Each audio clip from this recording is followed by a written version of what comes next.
அனைவருக்கும் வணக்கம். நேர்மையின் குரல் யூடியூப் சேனல் மூலம் அதிமுகவை வழிநடத்த தகுதியான தலைவர் யார் அப்படிங்கிறத ஒரு வாக்கெடுப்பு ஒன்று நடத்தியிருந்தோம்.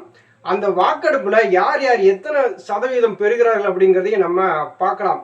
இந்த வாக்கெடுப்புல யார் யாரெல்லாம் நாங்கள் பெயரை சேர்த்திருந்தோம் அப்படின்னா, செங்கோட்டையன், எஸ்பி வேலுமணி, எடப்பாடி பழனிசாமி, ஓபிஎஸ், கருத்து ஏதும் இல்லை அப்படிங்கிறதையும் நம்ம குறிப்பிட்டிருந்தோம். ஆனால் மக்கள் எல்லாருமே எந்த மாதிரியான தீர்ப்பை கொடுத்துருக்காங்க, அதிமுகவை வழிநடத்த யார் தகுதியான தலைமைங்கிறத தேர்ந்தெடுத்துக்காங்கிறத நம்ம இப்போ பார்க்கலாம். இன்னைக்கு செய்தியாளர் சந்திப்புல ஆர்பி உதயகுமார் சொல்லியிருந்தாரு, அதிமுக உடைவதற்கு பிள்ளையார் சொல்லி போட்டதே ஓபிஎஸ் தான் அப்படின்னு சொல்லிட்டு ஒரு பொய்யான குற்றச்சாட்டை மக்கள் மனசுல விதைச்சாரு. ஆனா மக்கள் ஒரு தெளிவான தீர்ப்பை கொடுத்துருக்குறாங்க.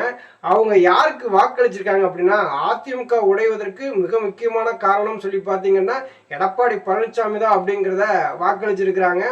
அதிமுகவுக்கு தலைமையேற்க தகுதி இல்லாதவர் எடப்பாடி பழனிசாமி அப்படிங்கிறதையும் அவங்களுடைய கருத்துக்களை சொல்லியிருக்காங்க. இதுல செங்கோட்டையன் 16% வாக்குகளும், எஸ்பி வேலுமணி 2% வாக்குகளும், எடப்பாடி பழனிசாமி 7% வாக்குகளும், ஐயா ஓபிஎஸ் அவர்கள் 70% வாக்குகளும் வாங்கியிருக்காங்க. கருத்து ஏதும் இல்லை அப்படிங்கிறதுல ஒரு 5% வாக்குகள் வாங்கியிருக்காங்க. இப்ப செங்கோட்டையனுக்கு 16% வாக்குகள் ஏன் கொடுத்திருக்காங்க அப்படின்னா, செங்கோட்டையன் எம்ஜிஆர் அவர்கள் அதிமுகங்கிற கட்சி தொடங்கின காலத்துல இருந்து இருக்கிறாரு. அம்மாவோட பயணித்து வந்திருக்காரு. நெடுங்காலமா எம்எல்ஏவும் அமைச்சராகவும் இருந்திருக்காரு. அம்மா ஒரு பெரிதும் நம்பக்கூடிய ஒரு நபராக இருந்தவராகவும் ஒரு சில நேரத்துல இருந்திருக்கிறாரு. அதன் பின்னாடி செங்கோட்டையனுடைய செயல்பாடுகள் சரியில்லாம அம்மா அவர்களே அமைச்சர் பதவியில் இருந்து நீக்கிட்டு ஒரு சாதாரண எம்எல்ஏவாக தான் பார்த்திருக்காங்க. கடைசி வரைக்கும் கட்சிக்கு உண்மையாக இல்லை அப்படிங்கிறத மக்கள் ப்ரூவ் பண்ணியிருக்காங்க. அதனாலதான் செங்கோட்டையனுக்கு 17% வாக்குகள் கொடுத்திருக்காங்க. எடப்பாடி பழனிசாமிக்கு ஏன் 7% வாக்குகள் பெற்றிருக்காரு அப்படிங்கிறத நம்ம பார்க்கலாம். எடப்பாடி பழனிசாமி அப்படின்னாலே அதிமுகவை சிதைத்தவர்கள முக்கியமான நபர் அவர் தான். இப்போ கட்சி சுக்குநூறா போச்சு. இன்னைக்கு 4 பிரிவா பிரிஞ்சு கிடக்குது. இதை தொண்டர்களுடைய உரிமையை பறிச்சுட்டாரு. அம்மாவுக்கு கொடுக்கப்பட்ட பொதுச்செயலாளர் பதவியை அபகரிச்சுட்டாரு. கட்சியினுடைய விதியை தலைகீழாவே மாத்திட்டாரு. இந்த கட்சி தொடர் தோல்வியில சந்திக்குது அப்படின்னா எடப்பாடி பழனிசாமி ஒரு முக்கியமான காரணம்.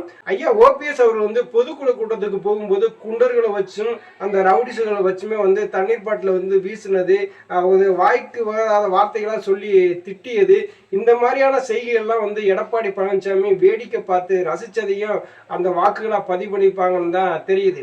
ஐயா ஓபிஎஸ் அவர் இரட்டை இலை சின்னம் எந்த இடத்துலையுமே தோல்வியிடக்கூடாதுங்கிறதுக்காக ஈரோடு கிழக்கு இடைத்தேர்தலில் வேட்பாளரையும் வாபஸ் வாங்கினாங்க, இரட்டை இலை சின்னத்தையும் விட்டு கொடுத்தாங்க. அப்படி இருந்தும் எடப்பாடி பழனிசாமினால அந்த ஈரோடு கிழக்கு இடைத்தேர்தலில் வெற்றி பெற முடியல. எடப்பாடி பழனிசாமியை முன்னிறுத்திய எல்லா தேர்தலுமே தோல்வியை தான் தழுவி இருக்கு.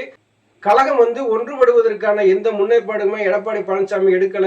இன்னைக்கு தொண்டர்களுடைய உரிமையை பறித்ததுனால தொண்டர்கள் மிகப்பெரிய அளவுல எடப்பாடி பழனிசாமி மேல கோபத்துல இருக்கிறாங்க.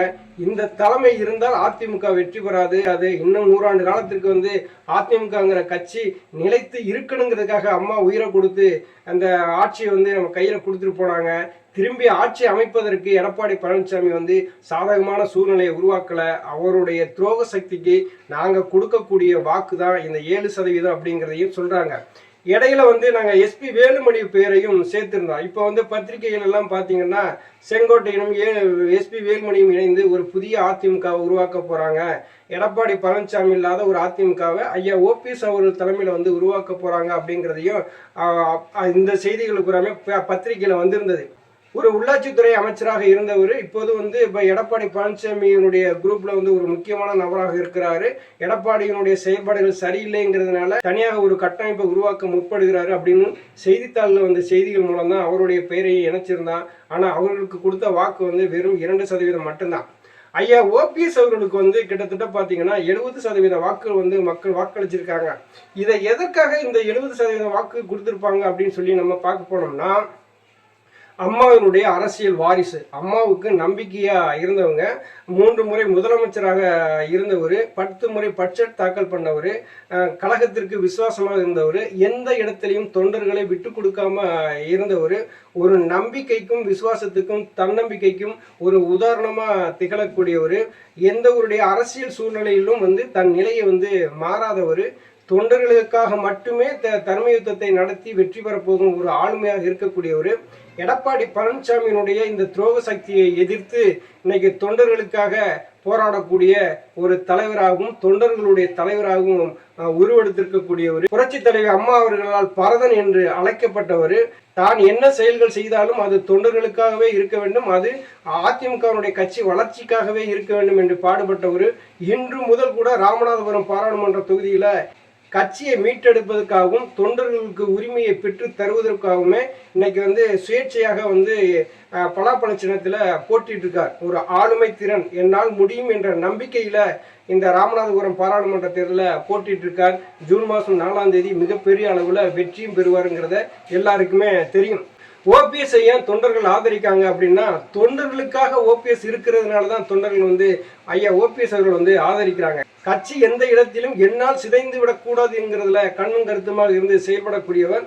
அம்மா அவர்கள் பிரச்சாரம் பண்ணி அதிமுகங்கிற ஒரு கட்சியை ஆட்சிக்கட்டில் அமர வச்சு உயிர் நீத்தி இருக்கிறாங்க. அவங்களுக்கு மரியாதை கொடுக்கணுங்கிறதுக்காகத்தான் 4.5 ஆண்டு காலம் பொறுமையாக இருந்து எடப்பாடி பழனிசாமிக்கு ஆதரவை கொடுத்தாங்க.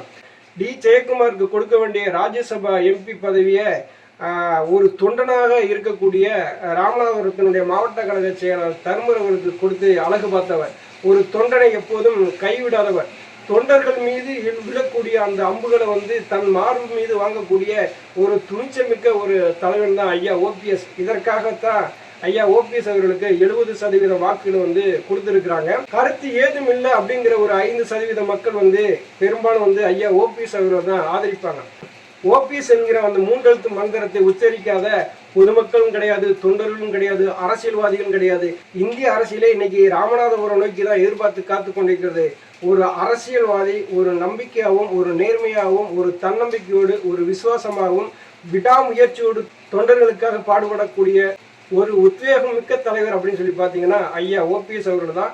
அவர்களுக்கு 70% வாக்குகள் மக்கள் அளிச்சிருக்காங்க. அதிமுக என்கிற அந்த பேரியக்கத்தை கட்டி காக்கக்கூடிய ஆளுமை மிக்க தலைவர் அப்படின்னா ஐயா ஓபிஎஸ் அவர்கள் தான். அவருக்கு கிடைத்த வரவேற்பு மிகப்பெரிய அளவில் இருக்குது. மாற்றம் நிகழும். நன்றி, வணக்கம்.